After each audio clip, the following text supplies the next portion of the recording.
Hello students.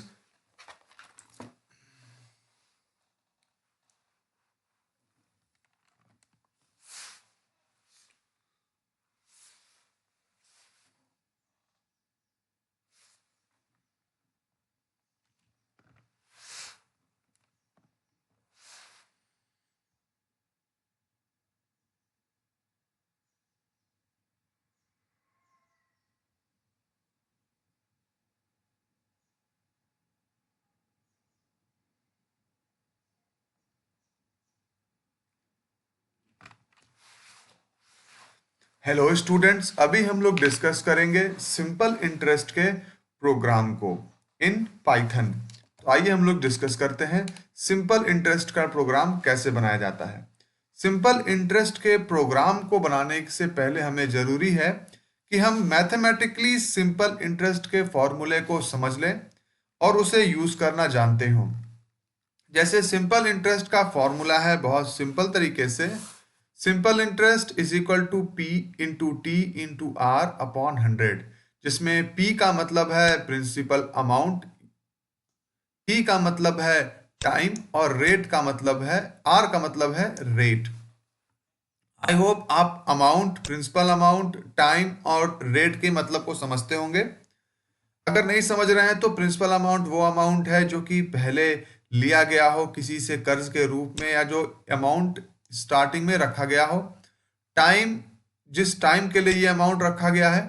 और rate यानी जिस रेट से इसमें बढ़ोतरी होती है। जैसे कि अगर आज आपने 100 रुपया रखा तो इस प्रोग्राम के माध्यम से आप पता कर सकते हैं कि अगर ये 10%, 20% या 5% किसी भी रेट से अगर बढ़ रहा है तो फिर ये 1 साल बाद या 2 साल बाद, 3 साल बाद, 4 साल बाद या किसी कितने भी साल बाद, T years, after T years के बाद वो कितना हो जाएगा। यहाँ टाइम जो है वो ईयर्स में है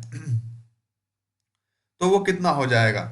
ये हम लोग का मैथमेटिकली फॉर्मूला है। इसका मैथमेटिक्स में कैसे इंप्लीमेंटेशन होता है इसका एक एग्जांपल देख लेते हैं।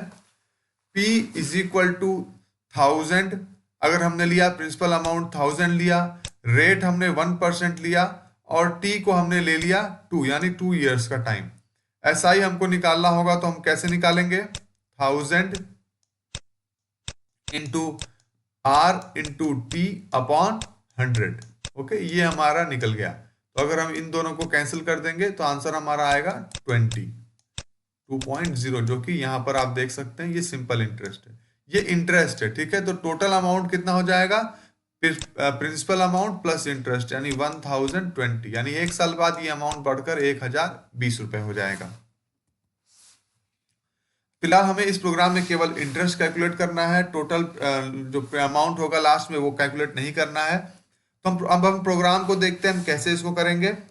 इसमें हम लोग 3 वेरिएबल्स की जरूरत पड़ रही, जैसा कि आपने देखा पी आर टी, जिसमें कि हम पहले से वैल्यूज स्टोर कर देंगे। ये हम यूजर से इनपुट के रूप में भी ले सकते हैं, लेकिन इस अभी जो ये एग्जांपल हमने लिया है इसमें हमने उनको एक वैल्यू असाइन कर दी है। हमने पी को 1000 वैल्यू असाइन की है, आर को 1 वैल्यू असाइन की है और टी को 2 वैल्यू असाइन की है।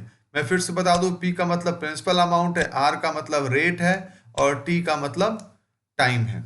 फिर हमने एक चौथा वेरिएबल लिया एस आई नाम का, जिसको कि हमने एक इक्वेशन बनाया, एक फॉर्मूला बनाया। ये फॉर्मूले को हमने आपके सामने आप स्क्रीन पर देख सकते हैं, जो कि सिंपल इंटरेस्ट का फॉर्मूला है। आपको ध्यान देना चाहिए कि किस तरीके से ये फॉर्मूला लिखा गया है। बहुत ही इंपॉर्टेंट है कि आप एक मैथमेटिकल फॉर्मूले को, बहुत ही इंपॉर्टेंट है कि आप एक मैथमेटिकल फॉर्मूले को कंप्यूटर की लैंग्वेज में लिख पाएं, कंप्यूटर के रूप में लिख पाएं। जब आप इस फॉर्मूले को लिख देते हैं तो इसके बाद फिर आप यूज कर सकते हैं इस कमांड लाइन का। इसके बाद जब आप फॉर्मूले को लिख देते हैं तो इसके बाद कंप्यूटर इसको एग्जीक्यूट करेगा और फिर वो आंसर प्रिंट करेगा, सिंपल इंटरेस्ट इज एसआई। ठीक है, ये रन कैसे होगा, यहां पर कंप्यूटर एक पी वेरिएबल बनाएगा, आर वेरिएबल बनाएगा और टी वेरिएबल बनाएगा। पी के अंदर ये वैल्यू रखेगा 1000, आर के अंदर वैल्यू रखेगा 1 और टी के अंदर वैल्यू रखेगा 2। इसके बाद एक और वेरिएबल बनाएगा एसआई, और एसआई की वैल्यू निकालने के लिए इसको ये इक्वेशन को सॉल्व करना होगा। इस इक्वेशन को सॉल्व कैसे करेगा, पहले इस हर वेरिएबल की कंप्यूटर वैल्यू रख देगा और उसके बाद इस इक्वेशन को सॉल्व करेगा। तो p की वैल्यू क्या है? 1000। ध्यान देने वाली बात है कि उस वक्त जो वैल्यू है वही रखी जाएगी। Sorry, multiply into R into T, इसकी वैल्यू सॉल्व करेगा, इसके बाद वो निकालेगा, उसको 100 से डिवाइड करेगा। आपको जब भी आप इक्वेशन सॉल्व करें तो आपको पेमदास के रूल को ध्यान रखना है अपने, ठीक है?